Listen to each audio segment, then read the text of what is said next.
Some days you're looking at them, it's just a file. But then another day you find a soldier who left 9 children at home, went off to war. This happened to be the first file I opened this morning, and you never know what to expect. All of a sudden, they're popped out in the file. This wonderful tin type. Here's a letter from a private who survived Andersonville but reports on a private who died there. We right now are located in just one of the stacks of the Civil War Widows pension application files.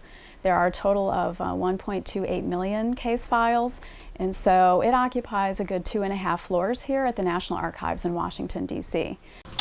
The digitization project is the first time that we're reformatting the paper to digital images for access online. The processing of the records is really a multi-step process. So the volunteers have a lot of things to think about as they approach each file. And this is one that has been glued in many places. So there's no way to open this document. So what we do then is take a tag and flag it, and then this makes sure it gets to the conservationists. The documents were originally tri-folded and put inside these wrappers. And the wrapper is something we always have to check because people have found documents inside there. The document is in pieces. It will then go to conservation and they will repair it before they send it to the photographers. It just ensures that the bits stay together in one piece. And the pink alerts are. When we find records that have paper clips in them, we're instructed to take them out. But we have to be careful because if we just took it out, we rip the paper. So we use a piece of plastic, slip it under the paper clip, and very gently we make it come out. This is a typical box in the Widow Certificate series, which houses within it 25 to 35, on average, case files. Each case file has its own envelope, and it can go anywhere from 10 pages up to several hundred pages. Target sheets that we create are used for the indexing. We're looking at 19th century handwriting.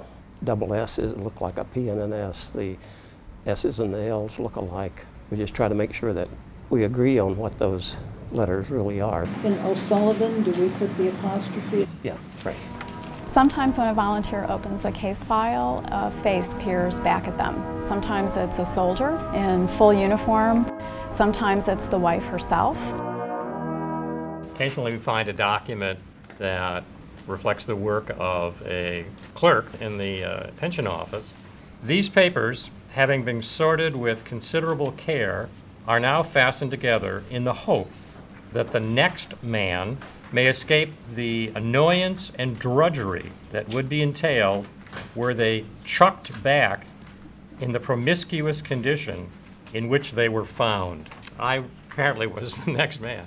This is a mother's pension file based on the service of a soldier named Timothy O'Meara. O'Meara was an officer. He was a close friend of General Grant's. The chaplain writes, when O'Meara's body was brought from where he died, on its way, General Grant ordered the coffin to be opened that he might look upon the face of the gallant hero. We're processing approximately 25 to 30,000 case files each year, and the volunteers log more than 700 hours each month. Without their work, truly, the National Archives would never have the resources to approach a project that is this large and vast. For Civil War buff, it's like the kid in the candy store. I wanted to give back because I have found records online, and I know somebody worked to put them online. The career path that I want to follow is not necessarily in teaching. It's doing stuff like this, working on projects for public access. My great-great-grandfather served in the Civil War, as did my wife's great-great-grandfather. Both units fought in the same battle at Gettysburg. Mine served on the Union side and hers served on the Confederate side. We have not yet gotten to his pension yet, but we will.